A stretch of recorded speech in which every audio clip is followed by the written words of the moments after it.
नमस्कार. मिती ग्रुप प्रस्तुत साहित्य रंग या कार्यक्रमात आपल्या सगळ्यांचं अगदी मनापासून स्वागत. आपलं साहित्य जेव्हा आपण वाचत असतो, तेव्हा त्याचा प्रभाव हा आपल्या सगळ्यांच्या मनावर निश्चित पडत असतो.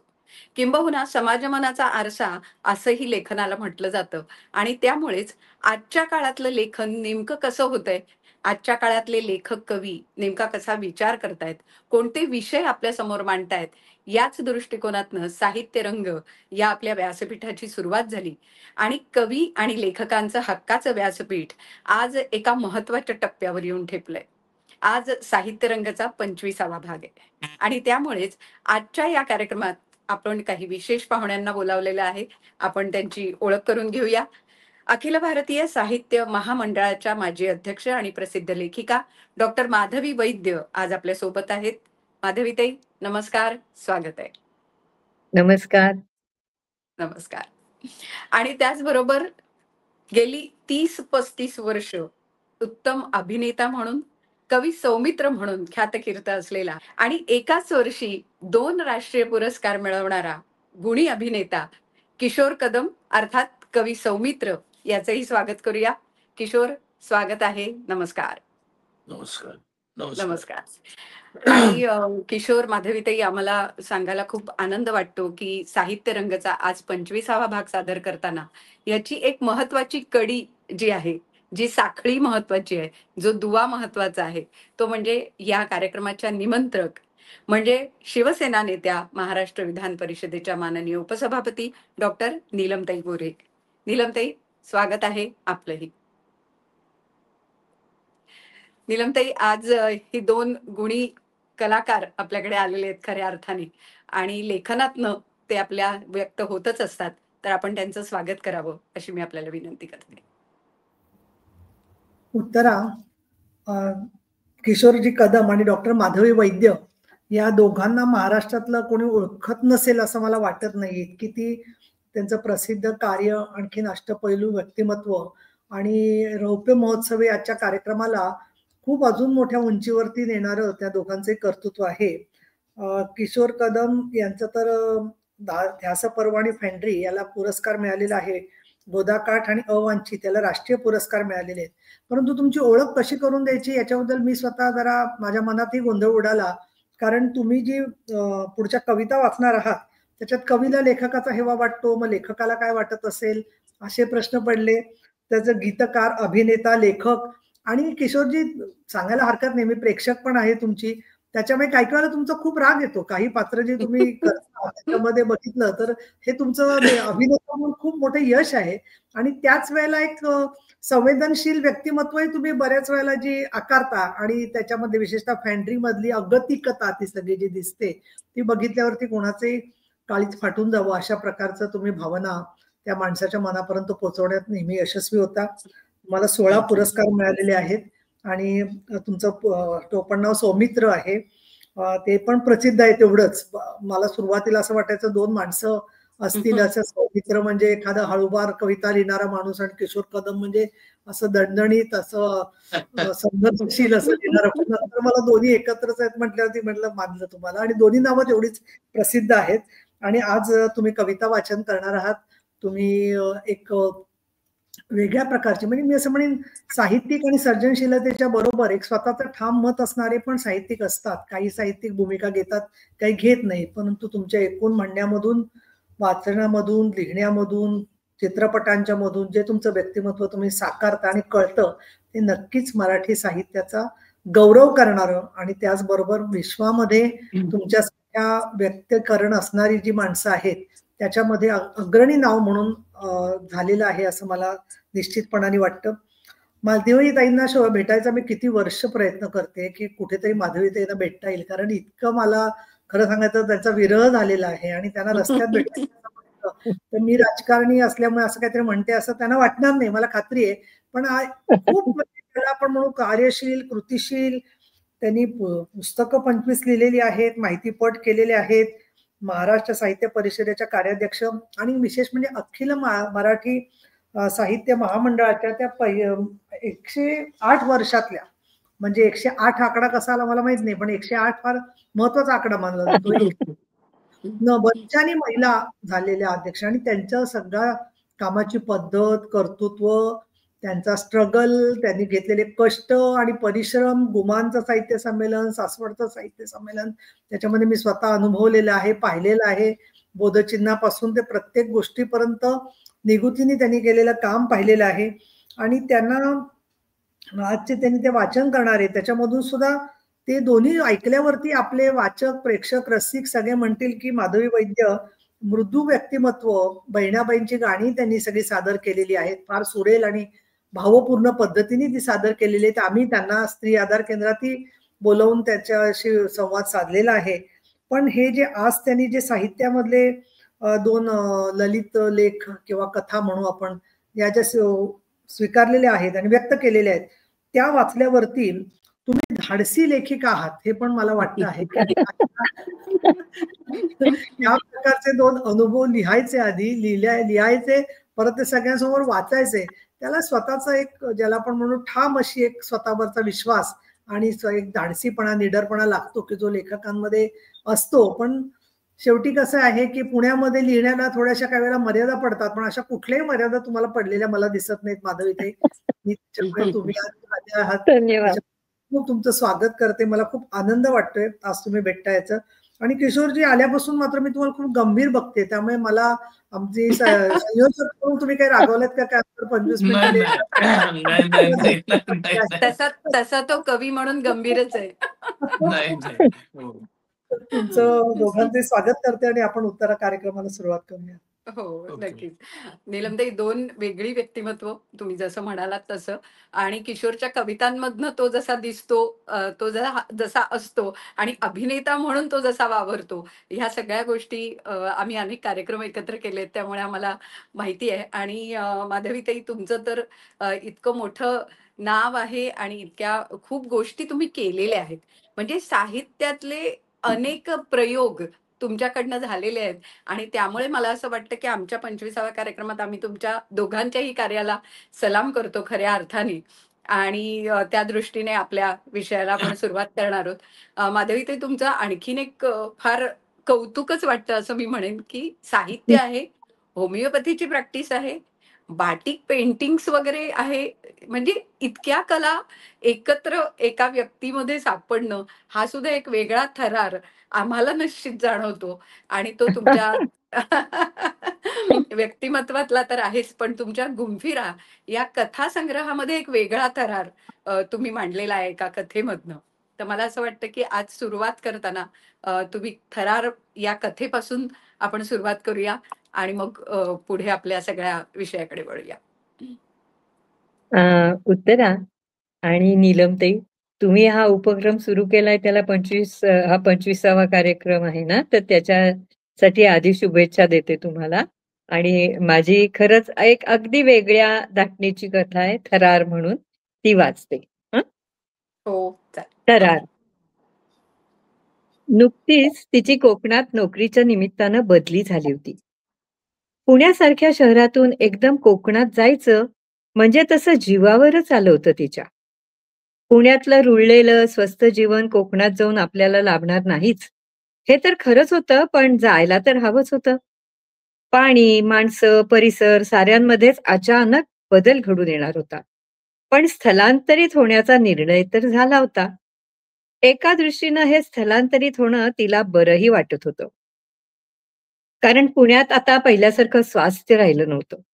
25 वर्षापूर्वी तिनं जेव्हा पुण्यात घर बांधलं, तेव्हाचा परिसर आणि आताचा परिसर याच्या जमीन अस्मानाचा फरक पडला होता. 25 वर्षापूर्वी जेव्हा पुण्यालगतच असणाऱ्या एका जमिनीच्या तुकड्यावर घर बांधलं, तेव्हा तो परिसर शांत, निवांत होता. पण आता घर अगदी भर वस्तीत, गजबजाटात आल्यासारखं झालं होतं.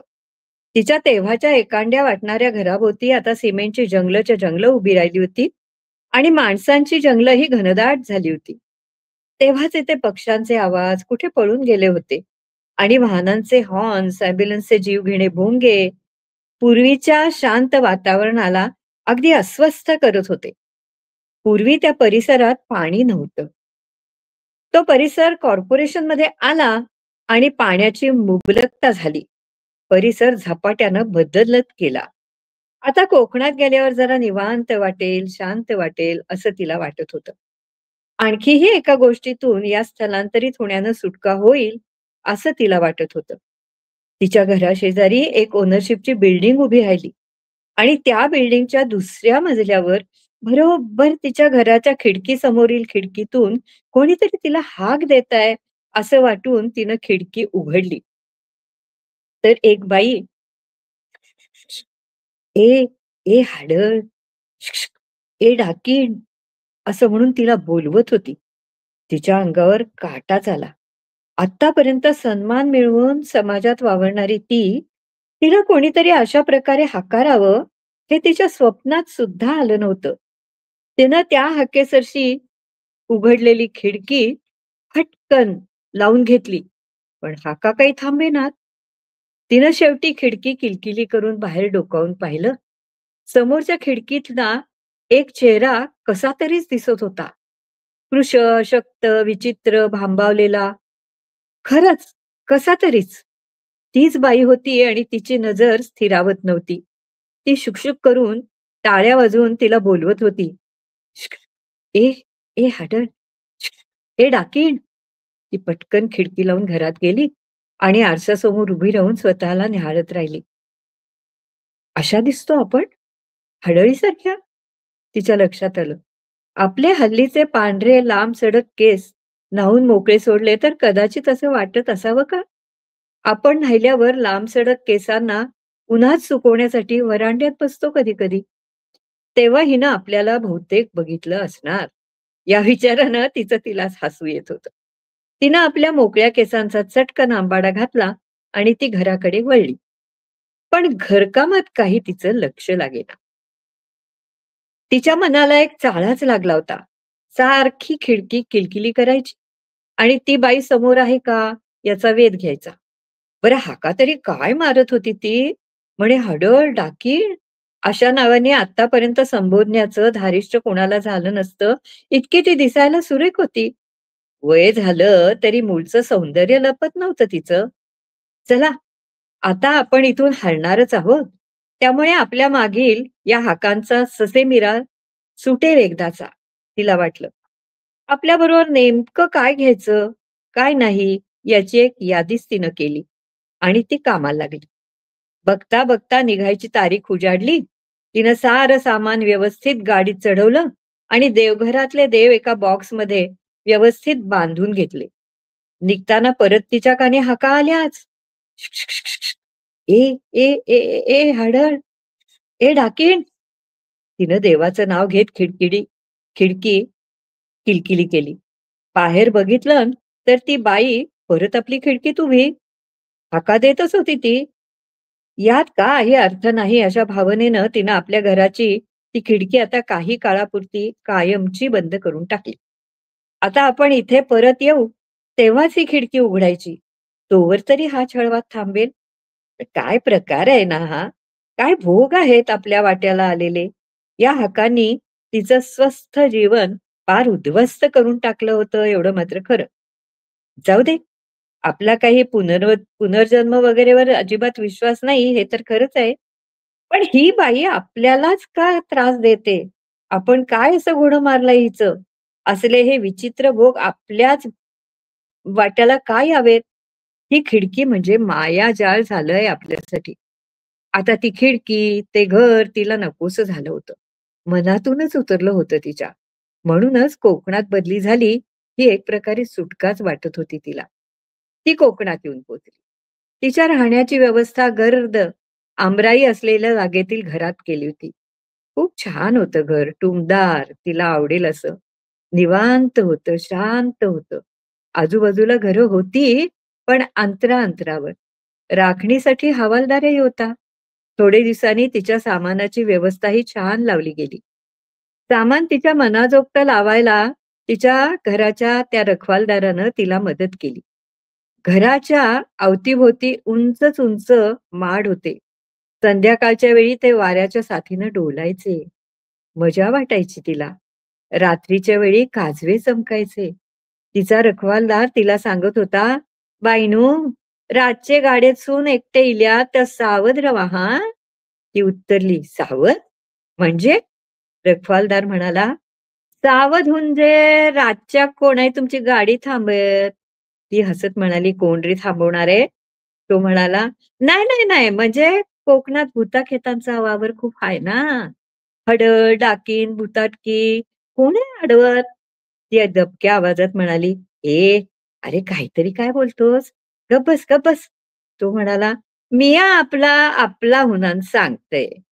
तुमच्याच भल्यासाठी हा, बाकी काय नाही. एखादे फावटी तुमची गाडी एखादा पांढरा पाताळ नेसलेला बायल माणूस आडवीत. केस मोकळे असत, कपाळावर मळवट भरलेलो, हातात हिरव्या बांगड्यांचो चुडो आणि तुमका हुनात ए वडे दे ना, वडे. आणि फाटसून तुमका घमघमीत वास येतय वड्यांचो. पण गाडी काय थांबवू नका हा. ती बायल दिसानीशी होईपर्यंत थांबा नका. गाडी सोडून घाला. ऐकल्यात काय? तिच्या अंगावर काटाच आला. पण तिचा यावर काही विश्वास नव्हता. तिनं तो विचार डोक्यातून काढून टाकला. काही दिवस गेले. आता ती तिथे छान रमू लागली होती. परिसर तर छानच होता. कामही छान होतं. तिला स्वस्थ वाटायला लागलं. अशीच एक दिवस ती दमून भागून घरी आली. संध्याकाळ झाली होती. गार गार वारं सुटलं होतं. आंब्याला सुंदर मोहोर आला होता. त्या मोहोराच्या वासानं आसमंत दरवळत होता. ती जरा घराबाहेर येऊन बसली. हळूहळू संध्याकाळ कलली. आता काजवे चमकायला लागले. किती सुंदर वाटतंय या वातावरणात. बरं झालं बाई आपली बदली झाली ते, तिला वाटलं. ती घरात गेली, आवराआवर करायला लागली. आणि अचानक तिला वड्याचा खमंग वास यायला लागला. तिला रखवालदाराचं बोलणं आठवलं. तिच्या मानेवर घाम जमला. नंतर वारा सुटला.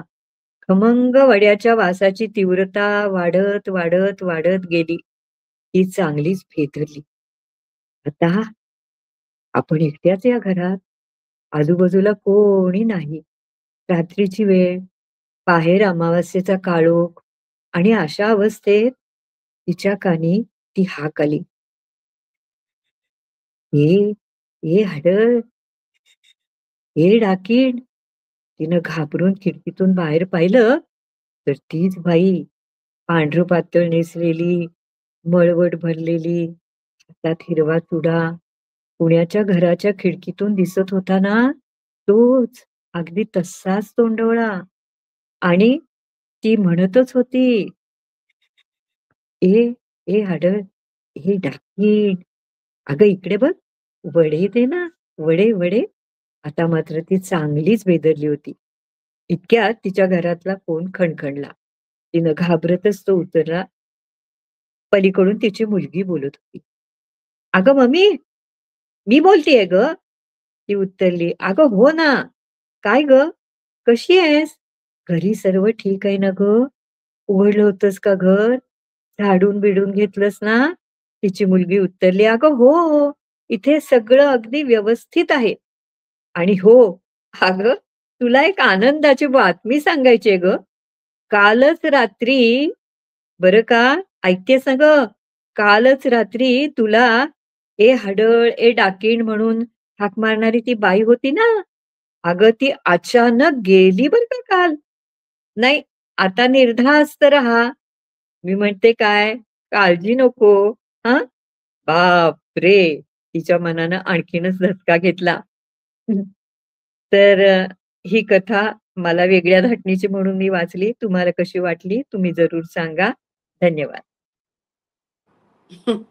बापरे! म्हणजे हा थरार असा वाटला, की जणू काही तो तुम्ही आत्ता अनुभवताय आणि तो तुम्ही अनुभव आम्हाला देताय.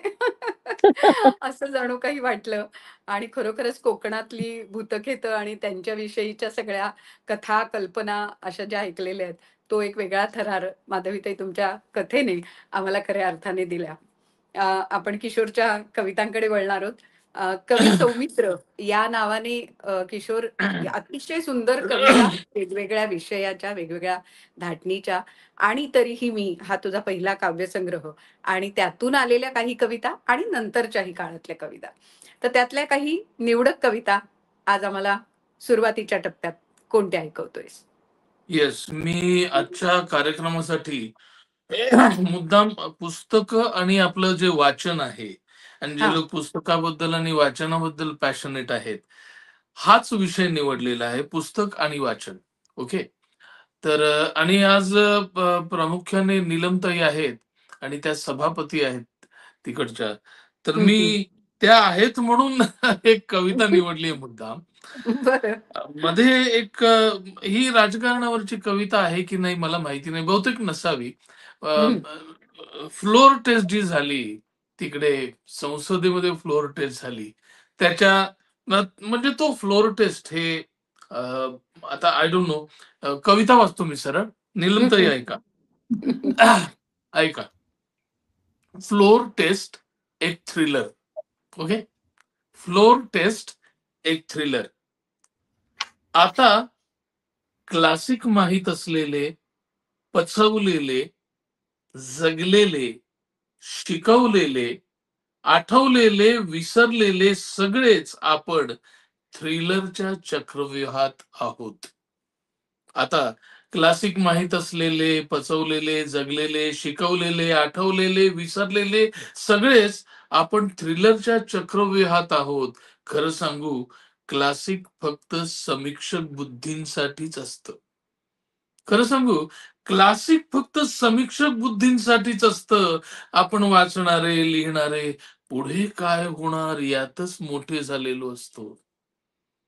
आपण वाचणारे, लिहिणारे, पुढे काय होणार यातच मोठे झालेलो असतो. आपल्याला फक्त क्लासिक माहीत असतं.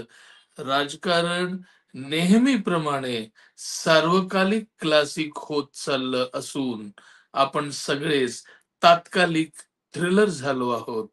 आता आपल्या आयुष्यात कधीही काहीही होऊ शकतं. आता आपल्या आयुष्यात कधीही काहीही होऊ शकतं. पहिली कविता झाली. दुसरी कविता, अ, माझा एक मित्र आहे लेखक. मला या लेखकांबद्दल खूपच हेवा वाटतो, कारण ते एक बैठक लावून अख्खी कादंबरी लिहून काढतात. कवीला छोटीशी कविता लिहून मोकळं होता येतं, पण महिनोन-महिने बैठक मारून कविता कादंबरी लिहिणं, कथा लिहिणं एवढी मोठी. माधवीताईंनी आता एवढी मोठी कथा वाचली ती. तर त्याच्यासाठी बैठक लागते, म्हणून मला लेखकांचा खूप हेवा वाटतो. तर लेखक आणि कवी हे दोघे मित्र आहेत. त्यांच्याबद्दलची कविता.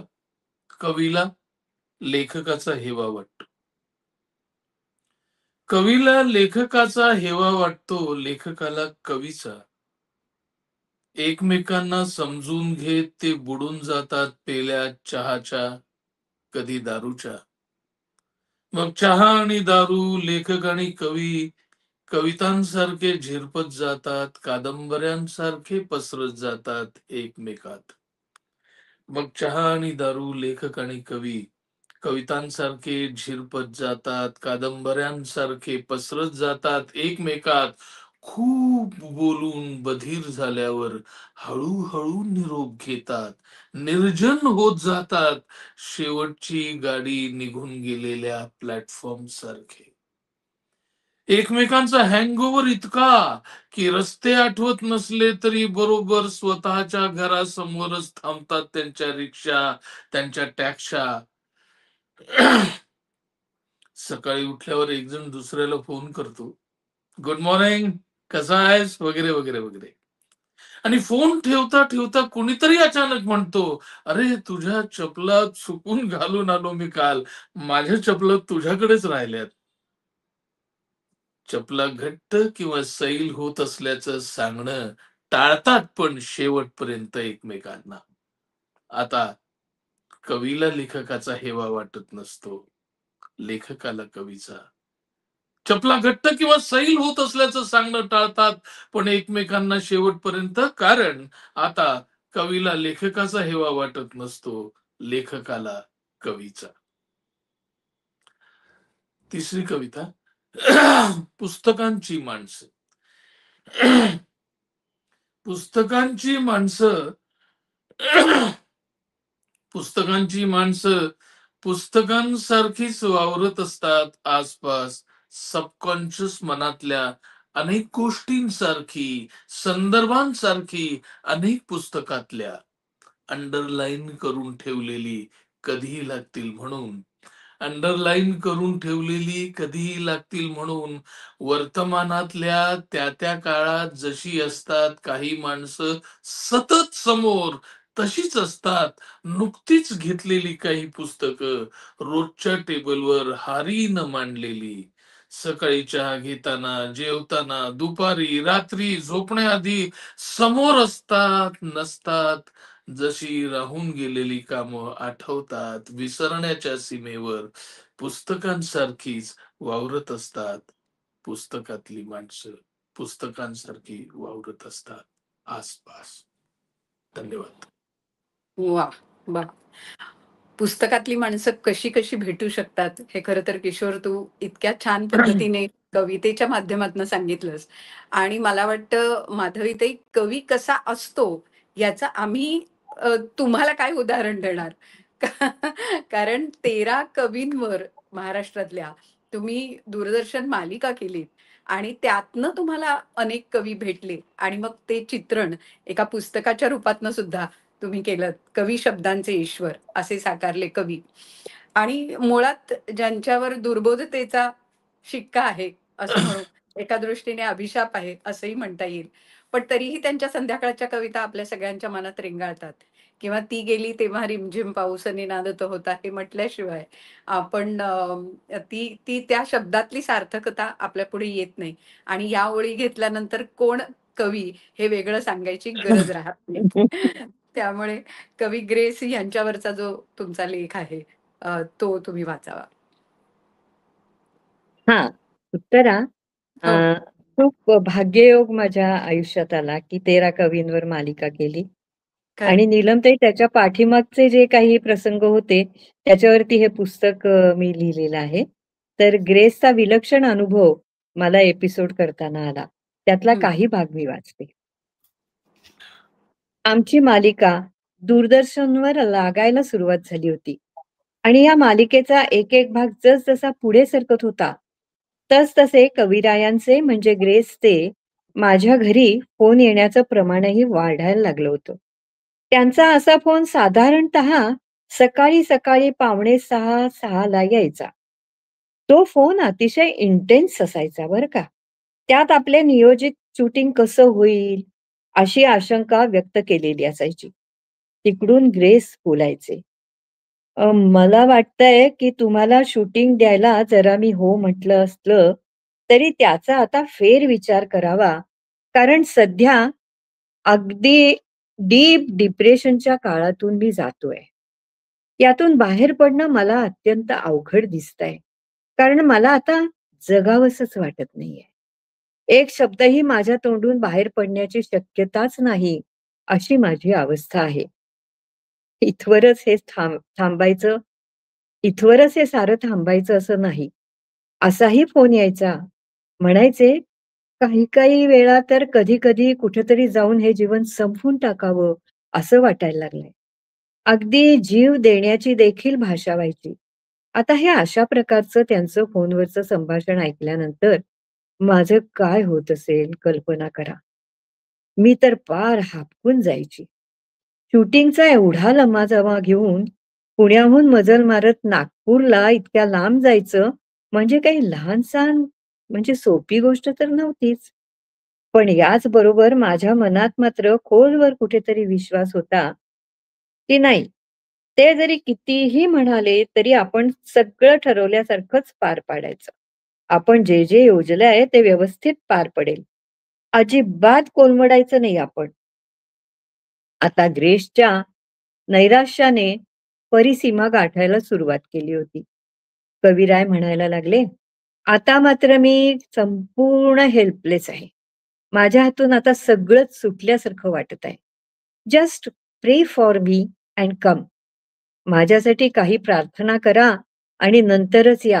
ही एकच विनंती आता करतोय मी तुम्हाला." यावर मी शांतपणे त्यांना म्हटलं, "हो, हो, जरूर.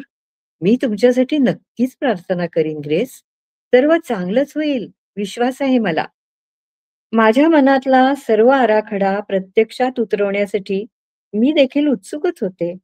पण फोनवरून ऐकलेल्या त्या संभाषणाच्या थरार नाट्याला मी कसं तोंड देणार आणि मी त्याच्यामधून वाट कशी काढणार, हा माझ्या समोरचा यक्ष प्रश्न होता.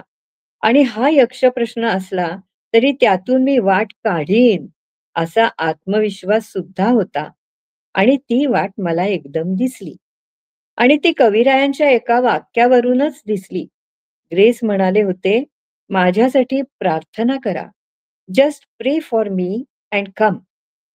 आदल्या दिवशी सर्व सामानाची, यंत्रसामग्रीची व्यवस्थित बांधणी करून घेऊन सामान आम्ही ट्रॅक्समध्ये भरलं. मी ट्रॅक्स सुरू झाल्यावर एकदम म्हणाले, "हे बघा, आता जरा गाडी दगडू हलवाई गणपतीच्या देवळाकडून घ्या बघू. आधी बाप्पाचं दर्शन घेऊ, त्याचा आशीर्वाद आणि प्रसाद घेऊ आणि नंतर आपण पुढे जाऊ."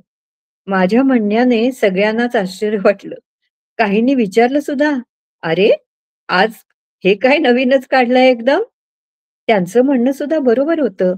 मनातल्या भक्तिभावासाठी कोणत्याही प्रकारचं अवडंबर माजवायचं नाही, हा अनन्वयचा म्हणजे माझ्या संस्थेचा एक अलिखित नियम असायचा. आम्ही सर्व दगडू हलवाईच्या गणपतीला गेलो. तिथं मी एक पूजेचं ताट घेतलं. तिथल्या पुजाऱ्याला सांगून गजाननाची मनोभावे आरती केली. प्रसादाचा नारळ आणि सर्व साहित्य बांधून घेतलं आणि पुढच्या प्रवासाला निघालो. पहाटे पहाटे आम्ही नागपूरला पोहोचलो. दुसऱ्या दिवशी चहा नाश्ता घेऊन तडक कविरायांचं घर गाठलं. तर घराच्या बाहेरच्या दाराच्या चौकटीला एक हात रेलून ठेवून नकारात्मक भावाने दरवाजातच ग्रेस उभी ठाकलेले. चेहऱ्यावर नैराश्य भाव आणि उसासत उसासत पहिलाच शब्द बोलले, "बघा, मी जे तुम्हाला सांगत होतो, वारंवार फोन करून सांगत होतो, तेच झालं. इतकं डिप्रेशन आलं आहे की तोंडातून एक वाक्य काय, एक शब्द सुद्धा उमटत नाहीये. नाईलाज आहे. इतक्या लांबून तुम्ही सर्व आलात, पण." मी म्हणाले, "अहो ग्रेस, पाणी तर द्याल की नाही प्यायला? घरात तर येऊ आम्ही." "या" म्हणाले. चला, आम्ही घरात तर प्रवेश करते झालो. मग थोडा वेळ स्तब्धता. ती स्तब्धता चिरण्यासाठी मी म्हणाले, "बरं मला सांगा, देवघर कुठे आहे तुमचं?" ग्रेस म्हणाले, "हं, आहे ना, आहे ना." मी म्हणाले, "मग जरा मला नमस्कार करू देत ना तुमच्या देवांना. प्रसाद आणलाय पुण्याहून देवाचा, विघ्नहर्त्याचा. तो आधी देवासमोर उभं राहून तुम्ही स्वीकारा. मग बघू पुढचं काय होईल ते." ग्रेसने मला देवघराच्या समोर नेलं. त्या विघ्नहर्त्याचे स्मरण करून मी प्रसादाचा नारळ त्यांच्या हातात ठेवला. ग्रेस एक क्षणभर अगदी स्तब्ध होते. मग तेच विचारते झाले, म्हणजे खरंच माझ्यासाठी देवाला प्रार्थना केलीत तुम्ही?" मी म्हणाले, "हो, खरंच. काल पुण्याहून निघताना आधी दगडूशेठ हलवाईच्या गणपतीच्या दर्शनाला गेलो. आरती करून प्रसाद घेतला तुमच्यासाठी. विचारा ना या बरोबरच्या लोकांना. आम्ही सारेच जण होतो. शूटिंग चांगलं व्हावं म्हणून आमच्या वतीनं आणि तुमचं डिप्रेशन जावं म्हणून तुमच्या वतीनं पायावर डोके ठेवून आलोय देवाच्या. चला, चला, हा प्रसाद घ्या. आता सगळं काही ठीक होणार आहे. खात्री आहे मला. कामाला सुरुवात करूया. तुमच्या तब्येतीनुसार काम करू बरं का. वाटलं तर थांबत थांबत घेऊयात शूटिंग. आम्हाला काही घाई नाही." ग्रेस आता जरा स्वस्थ झाले. मग आम्ही कॅमेरा बाहेर काढला. रेकॉर्डिस्टनं सर्व तयारी केली. ग्रेसही जरा स्थिरस्थावर झाले होते. शूटिंगला अखेर सुरुवात झाली. आणि काय चमत्कार! जे घडत होतं ना, ते पाहून आम्ही सर्वजण थक्क झालो. ग्रेसच्या तोंडून बोलता बोलता एक एक मुद्दा, जसं एखादं फूल विकसित व्हावं ना, एखादी पाकळी मागून पाकळी उमलत जावी ना, तसा उकलायला लागला. ग्रेस यांचं वक्तृत्व, त्यांचे विचार, त्यांची शब्दकळा, त्यांची प्रभावी भाषाशैली, त्यांची शब्दफेक, त्यातील मनस्विता सारंच बघून आम्ही केवळ थक्क होत होतो. फोनवर बोलणारे आणि मघा आल्यावर निराशेने वेढलेले ग्रेस हेच होते का? असा प्रश्न पडावा अशीच आमची संभ्रमित अवस्था झाली होती. सर्व शूटिंग तर खूप छान झालं, ग्रेसफुल झालं. पण खरोखर सांगते, की तो प्रसंग जरी आज आठवला ना, तरी अंगावर काटा आल्याशिवाय राहत नाही. मग बघा तुम्ही तो एपिसोड. YouTubeवर आहे. नक्की बघा आणि कळवा. धन्यवाद. वा, खरंच कवी शब्दांचे ईश्वर म्हणजे काय हा अनुभव आहे. आणि कवी तो आहे कसा आननी आपण म्हणतोय तसं ते तुम्हाला प्रत्यक्ष बघता आलं. बरं, ग्रेस म्हटल्यानंतर जसं मी मगाशी म्हटलं, ती गेली तेव्हा रिमझिम सारखं गाणं आपल्या समोर येतं. तसंच मला असं वाटतं की आज किशोर आपल्या बरोबर आहे.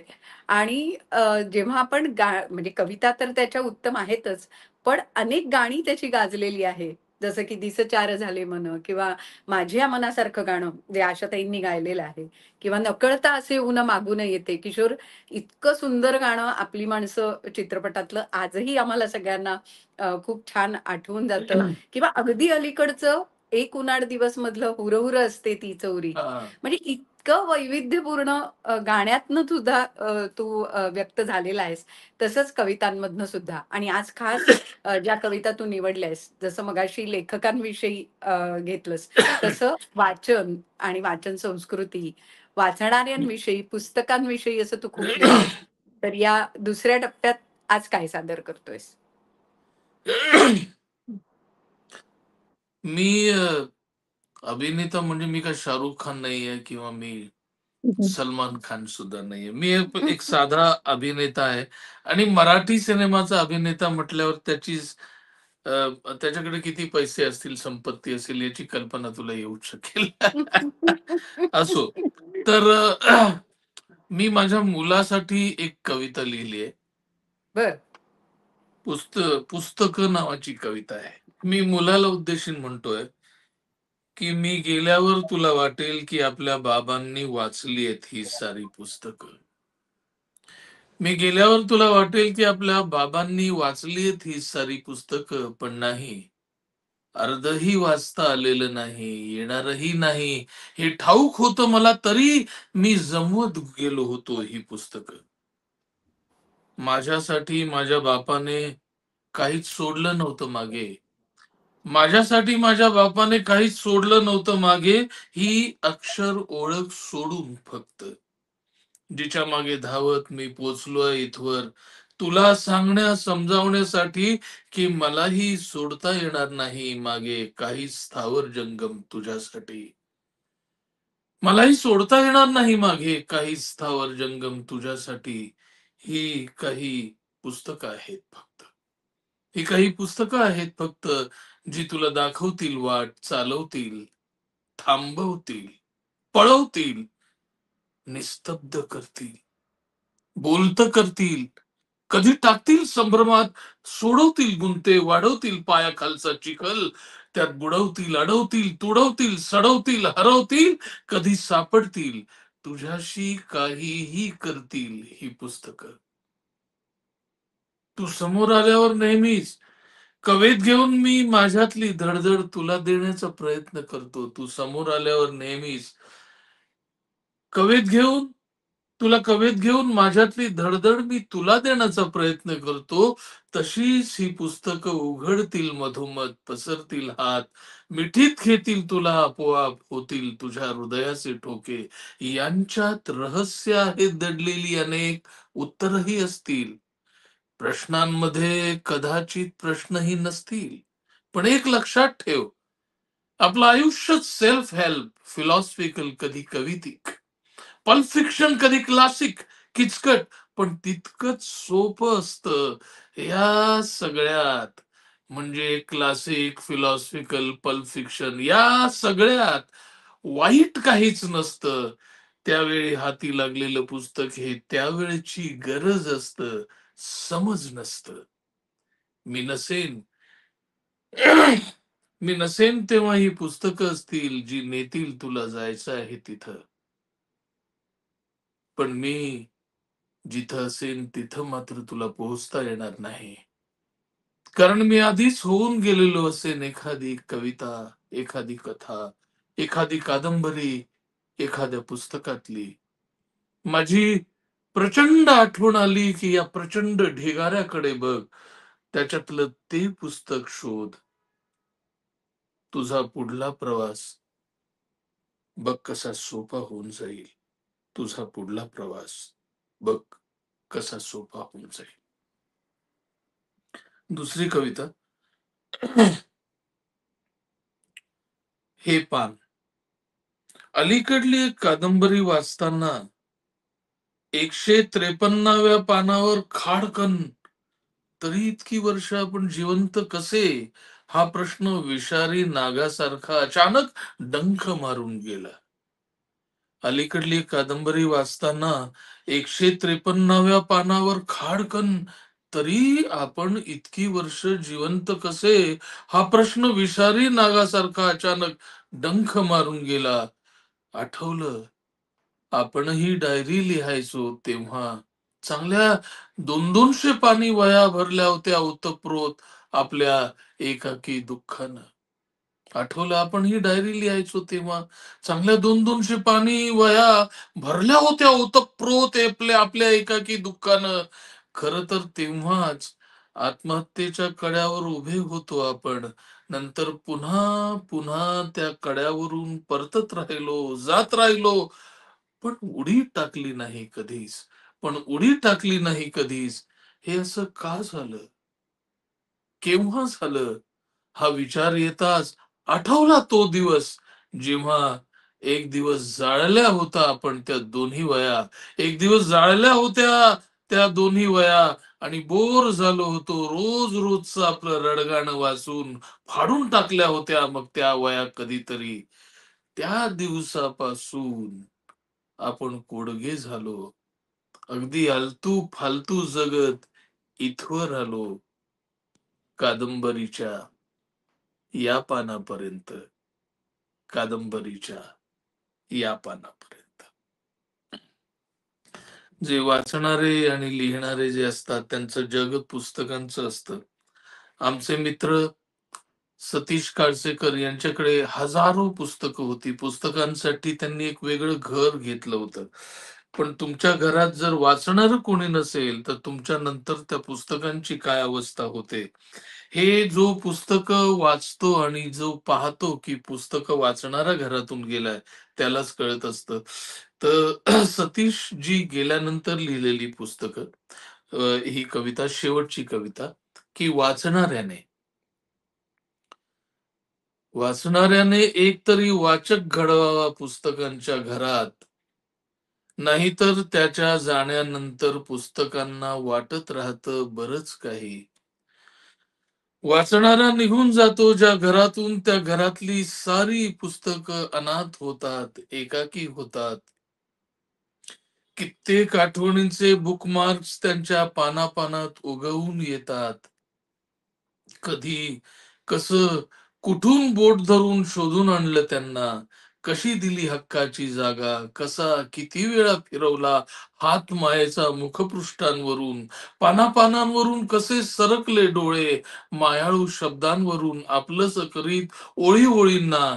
कारण नसताना कशी काढली गेली, हाताळली गेली पुस्तकं पुन्हा पुन्हा, प्रेमळपणे उघडून मधूनच कशी वाचली गेली पानं, परिच्छेद कितीतरी वेळा वाचलेले, तरी कसं सापडत गेलं वेगळंच काही त्याच पुस्तकातून. तेच पुस्तक पुन्हा पुन्हा वाचताना कसं कसं वाचलं गेलं नव्याने. करमत नसल्यावर सहज मारून यावी चक्कर, तशा कशा मारल्या गेल्या चक्रा उगाच पुस्तकांच्या गल्ल्यातून. सकाळ दुपार संध्याकाळी कधीही कशी फिरली नजर सहज रांगेत उभ्या पुस्तकांच्या नावांवरून, किंवा एकटक पाहत राहावं आईकडे गिल्टी होऊन, पाहिलं गेलं तसंच पुस्तकांकडे डोळे भरून. निघून जातो वाचणारा पुस्तकांच्या घरातून तेव्हा, पुस्तकं घरी आलेल्या पहिल्या दिवशी पहिल्या पानावर लिहून ठेवलेल्या सर्व तारखा वर्षांसकट पुस्तकांबाहेर येऊन स्तब्ध उभ्या राहतात. भविष्याची अनिश्चितता भोवंडून येते त्यांच्या भोवताली. निघून गेल्यावर वाचणारा पुस्तकांच्या घरातून प्रत्येक पुस्तकाच्या प्रत्येक लेखकाला, त्याने लिहिलेल्या प्रत्येक व्यक्तिरेखेला वाटत राहतं दिशाहीन. कळून चुकतं त्यांना आपण आता शोभेसाठी स्टेटस सिम्बल म्हणून किंवा उरलो आहोत फक्त एक अडगळ म्हणून. आता हळूहळू साचत जाईल धूळ, लागत जाईल वाळवी, झुरळ होतील, पाली येतील, नुसतं असणं नकोसं होईल, जगणं पिवळं पडत जाईल. ज्या घरात दुसरं कुणीच नसतं वाचणारं, तिथल्या पुस्तकांना प्रश्न पडतात, पडतात प्रश्न, काय उरलं आपल्या या जगात आता, का राहावं इथं आपण? कारण कित्येकदा त्यांनी ऐकलेलं असतं, काय मिळतं पुस्तकं वाचून एवढी, उपयोग काय या पुस्तकांचा, जिवंत माणूस कळत नसेल तर 4 पैसे देतात का पुस्तकं पोटांसाठी? ज्या घरात दुसरं कुणीच नसतं वाचणारं, पुस्तकांची साधी विचारपूस करणारं, त्या घरातून वाचणारा निघून जातो तेव्हा कानकोंडी होत जातात पुस्तकं. मग त्यांना वाटू लागतं, आता आपल्याला उत्सुकतेने पाहणारे डोळे असलेला, काना मात्रा वेलांट्यांचे श्वास घेतलेला, सहज येता जाता नजर फिरवणारा, स्पर्शातूनही नुसत्या वाचू पाहणारा, घराबाहेर असला तरी आपल्यात राहणारा निघून गेला आहे कायमचा. तेव्हा आता आम्हालाही रचून त्याच्या सोबत लाकडांवर एकत्रच भडागणी देऊन मिसळून जाऊ द्यावं, दोघांना वर जाताना एकमेकात धूर होऊन. तसाही त्या माणसाने आयुष्यभर तोच तर घेतला होता ध्यास, आमच्याशी एकरूप होण्याचा. तसाही त्या माणसाने आयुष्यभर तोच तर घेतला होता ध्यास, आमच्याशी एकरूप होण्याचा. धन्यवाद. बापरे! किशोर, एखाद्या माणसावर प्रेम करावं, तसं पुस्तकांवर प्रेम करणारा माणूस नेमकं काय म्हणू शकतो आणि त्या घरामध्ये पुस्तकं काय म्हणू शकतात, हे खरंच तू अप्रतिम लिहिलंयस. आणि खरंच म्हणजे हेवा वाटतो की इतकं अशा अशा पद्धतीचं चित्रण झाल्यानंतर पुन्हा एकदा माणसं नक्की पुस्तकांकडे वळतील, वाचनाकडे वळतील. आपला साहित्य रंगाचा सुद्धा हाच विचार आहे. आणि तू मुलासाठी जे लिहिलंस ना पुस्तकं, खरंच आहे तो अनमोल ठेवा आहे. आणि हा अनमोल ठेवा पुढच्या पिढीने ठेवावा, जपून ठेवावा, अशी इच्छा या निमित्ताने आपण नक्कीच व्यक्त करूया. नीलमताई, खरं तर किशोरच्या कवितेने निःशब्द केलंय. पण आज शब्दांच्या माध्यमातनं या दोघांच्या साहित्याचं अवलोकन आपण कसं कराल? खूप अंतर्मुख करणारी आणखीन आपल्यासारखे अनेक लोक ज्या अनुभवातून जात असतात, पण आपण त्याच्यावरती बऱ्याच वेळेला व्यक्त होत नाही किंवा व्यक्त ज्या घरात राहत असतो त्याच्यामध्ये वेगवेगळ्या परिस्थितीतून आपण ती पुस्तकं जात असतात. खरं सांगायचं तर पुस्तकं माणसासारखीच कसं त्यांच्याशी नातं असतं आणि आपल्याला पुस्तकांचा किती आधार असतो अनेक प्रसंगांमध्ये, अनेक घटनांच्या मध्ये. त्या दृष्टीने फार सूक्ष्म निरीक्षण आणि फार संवेदनशील पद्धतीने हे त्यांनी व्यक्त केलेलं आहे. आता अशा जाहीर कार्यक्रमांमध्ये उपसभापतींनी इमोशनल होणं योग्य मानलं जात नाही. त्याच्यामुळे मी स्वतःला संतुलन ठेवलेलं आहे. परंतु ते मला विंदांची आठवण आली अर्थात इथे, की विंदा करंदीकरांनी खरंच. मला आणि माझ्या नवऱ्याला आनंदला त्यांच्याकडची सगळी पुस्तकांची त्यांनी ते हो. असतानाच बरीचशी त्यांनी व्यवस्था करून ठेवली होती. काही दिली होती, काही ठेवली होती आणि त्यावेळेला शेवटी त्यांनी आम्हाला एक 100 एक पुस्तकं त्यांनी आधी कुणालाच द्यायची नव्हती. पण मग कोण नक्की वाचेल, कुणाकडे ती राहतील म्हणून त्यातली पुस्तकं आम्हाला दिली. त्याच्यामुळे एक जे आहे ना, की पहिलं वाक्य त्याच्यातलं वाचणाऱ्याने एक तरी वाचक घडवावा.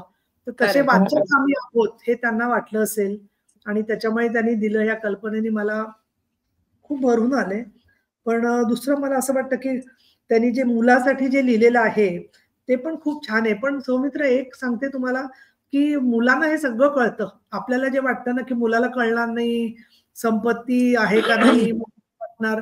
तशी बरीचशी पिढी आत्ताची मी बघते, ती आई-वडिलांपेक्षा जास्त लवकर शहाणी होते. कारण आई-वडील असे कलंदर असतील ना, तर मुलांना लवकर शहाणं व्हावंच लागतं. आणि त्याच्यामुळे मुलांच्या ज्या आठवणी असतात आणि ते ज्या प्रकारचं जीवन जगत असतात, त्यांना हळू-हळू आई-वडिलांच्या जगण्याचा अर्थ काय आहे, तो सुद्धा त्यांना कळायला लागतो.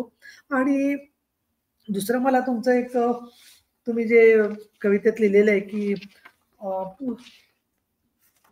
एक मला वह्या नियमितपणे आपण लिहितो आणि त्या लिहित असताना शेवटी असं वाटलं, की त्या वया थांबवल्या तुम्ही आणि त्याच्यानंतर मग त्यानंतर कोडगे झालो आपण असा शब्द तुम्ही वापरलेला आहे. स्वतःसाठीच माणूस हल्ली स्वतःला कोडगा शब्द वापरू शकतो, बरं दुसऱ्याला कोडगा म्हणत नाही कोणी. पण तुम्ही आपण बोर झालो होतो रोज रोजचं आपलं रडगाणं वाचून फाडून टाकल्या होत्या मग त्या वह्या कधीतरी.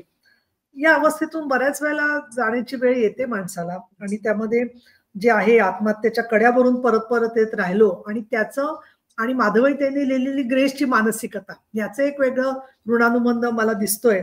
आणि ते वाचत असताना परत तुम्ही लेखनाबद्दल, कवींबद्दल, पुस्तकांबद्दल एका अर्थाने थोडंसं मला त्याच्यात हे वाटतं, म्हणजे उपेक्षा जेव्हा होते ना पुस्तकाची किंवा लिहिणाऱ्या माणसांची, त्यातून एक नाही म्हटलं तरी मनाला कठोरपणा येतो, पण तो कठोरपणा आणावा लागतो कारण त्याच्याशिवाय आपल्याला शक्य नसतं जगणं. पण तुम्ही ज्या प्रकाराने त्याच्यात शिरलेले आहात त्या वाटेवरती, ही एक वेगळ्या प्रकारची पुस्तकांची साहित्याची ओळख करून देणारी दृष्टी आहे आणि जे 100% साहित्यातच जगतोय, वावरतोय, म्हणजे पितोय म्हणणं बरोबर नाही, पण खातोय, पितोय, प्राणवायू घेतोय, निद्रा पण तीच आहे, असं सगळं आयुष्य समर्पित केलेली व्यक्तीच असं लिहू शकते. आणि तसं तुम्ही अभूतपूर्व लिखाण केलेलं आहे. मला तर असं वाटलं की हे याच्यावरती एकेका कवितेवरती असं कार्यक्रम होईल, इतकं त्याच्यामध्ये हे खोल तुम्ही केलेले आहात. आणि दुसरं म्हणजे खरोखर साहित्याला आपण म्हणतो, आज आम्ही सुद्धा हा साहित्य रंग कार्यक्रम सुरू केला ना, तर बाकीचं मग मी उपसभापती असेल किंवा उत्तरा एक प्रसिद्ध सुप्रसिद्ध सूत्रसंचालक असेल, आपण कोडगं व्हायचं नाहीये या भावनेतून पण केलेलं आहे की आपल्यामधलं संवेदनशीलता, तरलता, तुमच्यासारखे थोर लेखक भेटले, लेखिका भेटल्या की ती जागी होते. आणि मी दुसरं सांगते की जे लोक बघतात आपला कार्यक्रम न, तर ते पण सांगतात काही जण की आम्ही रात्री 1 वाजता अचानक बघायला सुरुवात केली आणि आम्ही 2 पर्यंत जागे राहून तो पाहिला. त्याच्यामुळे त्यांच्याशी पण हृदयाची तार जोडली गेलेली आपल्याला दिसते त्याच्यामध्ये जे आहे ते. आणि त्या दृष्टीने मला असं वाटतं खूप वेगळं असं वाटलं सगळं. आणि तुम्ही गीतकार, अभिनेता, लेखक याच्यापैकी कवी म्हणून इथे सादर झालात, हे फार मोठी गोष्ट मला वाटते आहे आणि त्याबद्दल मी तुमचं अभिनंदन करते आणि कौतुक करते. माधवीताई, तुमचे जे थरार जी आहे, तुम्ही कथा वाचली त्याच्यात तणाव आणि त्याचबरोबर सगळ्या प्रकारचं तिचं म्हणणं, आणि खरं आहे की अमुक एका प्रकारे जीवन जगत असताना कोणीतरी एकदम असं एकेरी बोलणं किंवा नुसतं असं तुमचं स्वतःचं काय काम आहे आपण एक समजत असतो, मूर्खा नाही म्हणता येणार, पण आपल्याला ती कवच कुंडला दिसत असतात, स्वतःला काय मिळाली आहेत, आपलं काय स्थान येते आणि त्याच्यामध्ये आपण आनंदित पण असतो. आणि अशा वेळेला एखादा अगदी साधा माणूस तुमच्याशी काहीतरी कचा भांडायला लागतो किंवा अगदी पातळी सोडून काहीतरी बोलायला लागतो, त्यावेळेला तुम्ही म्हणता त्याच भावात्मक सगळी जाणीव होऊन जाते की ही बाई आपल्याला का म्हणते, कशाला म्हणते, तिला त्याच्यातून काय मिळतंय, किंवा ती वेडी असली तरी तिला मीच का दिसते आहे. आणि त्याच्यातून अजून पण एक आहे तो मुद्दा की हडळ कुणाला म्हणतात. बहुतेक वेळेला म्हाताऱ्या बायका किंवा अतृप्त राहिलेली स्त्री जी असते तिला हडळ, त्याच्यातनं सटवी असे शब्द. माझी पण एक कथा आहे याच्यावरती, तर त्याच्यामध्ये मी जर ज्या खोलमध्ये गेले आणि स्त्रीवादी चळवळीत जेव्हा भेटले तेव्हा त्यांचं म्हणणं तर असं आहे की बऱ्याच जणी बायका अतृप्त असतील किंवा दुखावल्या गेल्या असतील तर त्या नाटक पण करतात भूत असल्याचं काही वेळेला, की जेणेकरून लोकांचं लक्ष राहील त्यांच्याकडे म्हणून. आणि त्यामुळे तुम्ही कोकणात गेल्यावरचा तो सगळा योगायोग जो मांडलेला आहे की ती बाई गेली आता म्हणून, त्याच्यामुळे ते सुद्धा योगायोगावर आपला विश्वास नसला ना तरी सुद्धा असे अभूतपूर्व अनुभव व्यक्त करणं हे सुद्धा फार वेगळं आहे जे आहे ते. आणि हा थरारच्या संदर्भामध्ये आणि ग्रेस यांचं तर मी तुमची अवस्था काय होते कल्पना करू शकते. मग त्याच्यावरती बऱ्याच वेळेला अगदी लोक बालिश सारख्या प्रतिक्रिया देतात, अगोबाई हो का, आता आमच्या कार्यक्रमात कसं होणार. अशा वेळेला एखादे कवी म्हणू शकतात तुम्ही आता येऊच नका. त्यामुळे तसं भान ठेवून सगळं कौशल्य संवादाचं करत असताना तुमची असीम अशी श्रद्धा, देवावरची श्रद्धा ही खरं तर आपल्याला बळ देत असते.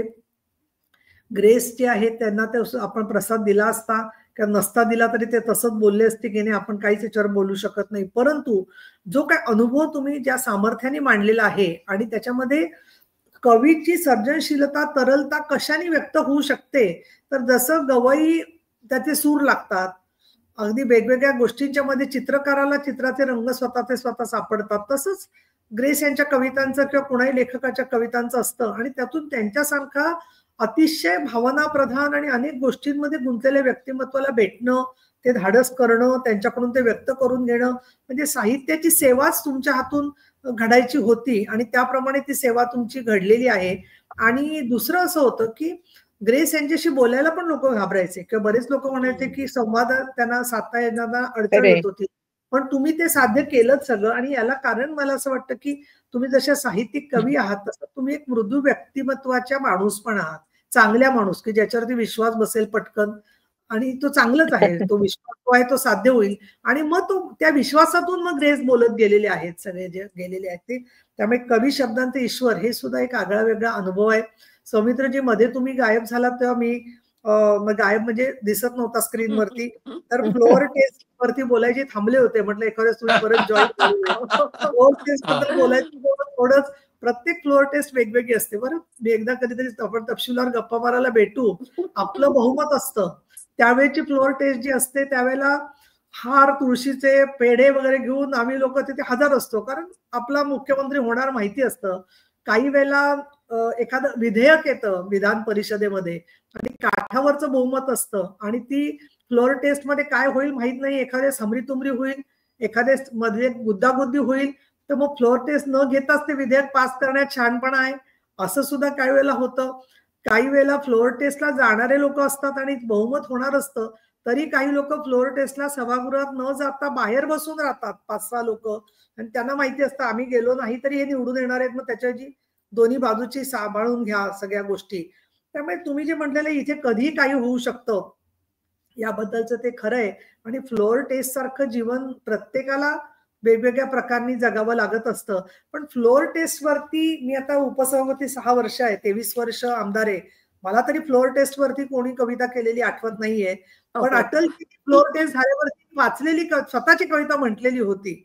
मैं अकेला हूं, जेव्हा अविश्वास ठराव आला त्यांच्यावरती त्यावेळेला त्यांनी ती जी कविता वाचली होती ती ऐतिहासिक स्वरूपाची कविता होती. त्यामुळे फ्लोअर टेस्ट आणि कविता, फ्लोअर टेस्ट आणि त्यातला तणाव, निर्णय जेव्हा एकेका माणसाचा व्यक्त होतो त्यावेळेला त्याच्या मागचं केवढं तरी मोठं कथानक असतं फ्लोअर टेस्टच्या वेळेला सुद्धा. आणि त्यामुळे उपसभापती म्हणून तुम्हाला ही कविता निवडावीशी वाटली याच्याबद्दल खूप मी आभारी आहे. मी जेव्हा उपसभापती झाले तेव्हा सुदैवाने एकमतारी झाले त्यामुळे फ्लोअर टेस्ट करायचा वेळ आली नाही. परंतु त्याच्यामधलं सगळं गुंतागुंत फ्लोअर टेस्ट मधली जी आहे ती त्याच्यात तुम्ही खूप सुंदर व्यक्त केलेली आहे. अजून एक तुमच्या कवितांच्या मध्ये मला दिसलं कवी आणखीन लेखकाच्या नात्याच्या बद्दल सुद्धा तुम्ही एक कवी. परत मी सौमित्रांकडे एवढ्यासाठी आले की ह्या दोन्ही म्हणजे किशोरी यांचं आपल्या माधवीताईंचं तर खूप कौतुक केलेलंच आहे. पण दुसरं मला एक विशेष वाटलं की कवीला लेखकाचा हेवा वाटतो. नाही ते वाचलं पण वाचणाऱ्यांमध्ये त्यांच्या ज्या ओळी आहेत ना किंवा एकटंच पाहत राहून आईकडे गिल्टी होऊन पाहिलं गेलं तसं पुस्तकांकडे डोळे भरून, या कविता खूप जवळच्या आणि सुंदर वाटल्या आणि अर्थपूर्ण आहेत. त्या आपल्या सगळ्यांना आपल्याला आवडतं पुस्तक आपण पुन्हा पुन्हा बघत असतो. आणि हे पानच्या मध्ये त्यांनी जे लिहिलेलं आहे त्याखेरीज पुस्तकांची माणसं यामध्ये कवीला लेखकाचा हेवा वाटतो. यामध्ये त्यांनी जे म्हटलंय कवितांसारखे दोघं झिरपत जातात आणि कादंबऱ्यांसारखे पसरत जातात एकमेकात आणि चपला त्यांच्या म्हणजे ते प्रतिकात्मक मला तर वाटलं की चपला एकमेकाच्या एकमेकांनी घातल्या. आपण एक म्हणतो जसं की इन अदर शूज, दुसऱ्याच्या वाट्याला गेलं की आपल्या लक्षात येतं त्याच्यात काय मजा आहे किंवा काय प्रॉब्लेम्स आहेत किंवा नाही आहेत. त्या दृष्टिकोनातून एक या हृदयी ते त्या हृदयी कवी आणि लेखक यांचं असं असू शकतं. पण मला तर शंका आली की तुम्ही स्वतःशी स्वतः बोलताय का कवी एकदा म्हणून आणि तुम्ही दोन्ही असल्यामुळे त्यामुळे असं आपण नक्की स्वतःची काय भूमिका असेल याच्या संदर्भामध्ये जेव्हा मनोगत स्वतःच व्यक्त करत असतो आणि त्याच्यामध्ये आपल्याला दोन्हीची चांगले सकारात्मक बाजू माहिती असतात आणि आव्हानात्मक बाजू पण माहिती असतात. या दृष्टिकोनातून सगळ्याच कविता सुंदर आहेत. पण माधवी त्यांच्या कवितांना आज वेळ नाही मिळाला आपल्या किंवा वेळ मिळाला त्यामुळे आपण पुढच्या एखाद्या कार्यक्रमाच्या वेळेला त्यांनाही बोलवू. पण आजचा एपिसोड जो आहे ते ऐतिहासिक, अविस्मरणीय आणि केवळ 25वा असल्याबरोबर नव्हे, अगदी 2 मुसाफिर साहित्याच्या क्षेत्रामधले कलंदर आणि खूप जे मोठे मैल चालून अंतर आलेले आहेत आणि ज्यांची उत्तुंगतेमुळे मराठी साहित्याचा गौरव झालेला आहे आणि त्याचबरोबर त्यांच्या नम्रतेमुळे बऱ्याच गोष्टी शिकायला पण लोकांना मिळणार आहेत. अशा प्रकारचे अनुभव दोघांनी मांडले. खूप खूप कौतुक. आणि इतक्या कमी वेळामध्ये आपल्याला लेखक वेळ द्यायला लागलेत. आपण खूप आधी नियोजन करू शकत नाही, पण आपलं हे YouTube वरती असल्यामुळे कधी ते लोकांना उपलब्ध होऊ शकतं. जगातून लोक बघू शकतात. आपण ते ट्विटरवरून बातम्यांमधून पाठवतो, खूप प्रसिद्धी होते असं नाहीये, पण हळूहळू त्याची ते एका अर्थाने निरंतर राहतं YouTube वरती असल्यामुळे. तसंच तुमची पुस्तकं माधवीताई आणखीन सौमित्र कुठे उपलब्ध आहेत हे जरी सगळ्यांना माहिती असलं तरी एकदा परत सांगा, म्हणजे वाचल्यावरती ऐकल्यावरती परत वाचावंसं वाटतं पुस्तक, असं सुद्धा एखादं होतं. दुसरं मला माधवीताई छोटीशी सजेशन करायची, खरं मी ती तुम्हाला करण्यापेक्षा तुमच्या प्रकाशकांना करायला पाहिजे आम्ही जाहीर, की तुमचं समग्र माधवी वैद्य असं वाङ्मय आलं पाहिजे. कारण होतं असं की बऱ्याच वेळेला वेगवेगळं शोधणं वाचकांना होतं आणि 25 पुस्तकं ही मोठी संख्या आहे. त्यामुळे समग्र माधवी वैद्य जर का आलं तर एक होतं की ते एकत्र संग्रह त्याचा राहतो आणि तो घरात कायम समोर दिसू शकतो एकत्रितपणाने. आणि त्या दृष्टिकोनातून तुमचं आमचं नातं दृढ होईल अशी मी तुम्हाला शुभेच्छा देते. धन्यवाद ताई. माधवीताई थोड्याच दिवसात समग्र आम्हाला वाचायला मिळेल असं आम्ही आशा करतो. आणि आता नीलमताईंनी तुम्हाला विचारलं त्याप्रमाणे तुमची पुस्तकं कुठे वाचायला मिळतील, म्हणजे ऑनलाईन पण कुणाला मिळतील का? तर त्या संदर्भातली माहिती आम्हाला सांगा. किंडल वरती आहेत का पुस्तकं काही? कारण किंडल वरती बरीच पुस्तकच मिळत नाही. वाचतात. ययाती हो. किंवा ही जुनीच पुस्तकं सोडली, खूप बहुचर्चित, तर बऱ्याच लोकांना वाचायचं आहे. तर ते किंडलवर जाण्यासाठी काय प्रयत्न करायचे ते आपणच थोडंसं हे करूया, प्रयत्न करूया असं मला चालेल वाटतं. चालेल. माझी काही आहेत, Amazonवर आहेत. बुकगंगातर्फे कवी शब्दांचे ईश्वर आहे, ते त्यांनी टाकलेलं आहे ह्याच्यावरती Amazonवर वगैरे. पुष्पौषधीचे Amazonवर आहेत. तर काही Amazonवर आहेत, पण नीलमताईंचं म्हणणं मला मान्य आहे, की ही पुस्तकं एकदा लोकांच्या समोर आली पाहिजेत आणि नक्की नीलमताई मी याचा विचार करेन. आज आणि नीलमताईंशी सुद्धा किती दिवसांनी गाठ माझी पडली. मला फार बरं वाटतंय. नीलमताईंनी खरंच छान सुरुवातीलाच वाटतंय. म्हटलं ना, तो विरह आज अशा पद्धतीने तरी हो ना. निदान कमी झाला हो ना. असं म्हणायला हरकत हो, नाही. म्हणजे अध्यक्ष होते, कार्याध्यक्ष होते तेव्हा आम्ही भेटायचो वरचेवर. खरंय, आता त्या खरंय. भेटीगाठी कमी झाल्या, हे खरं आहे. पण आणि भेटूया त्यामुळेच नीलमताई.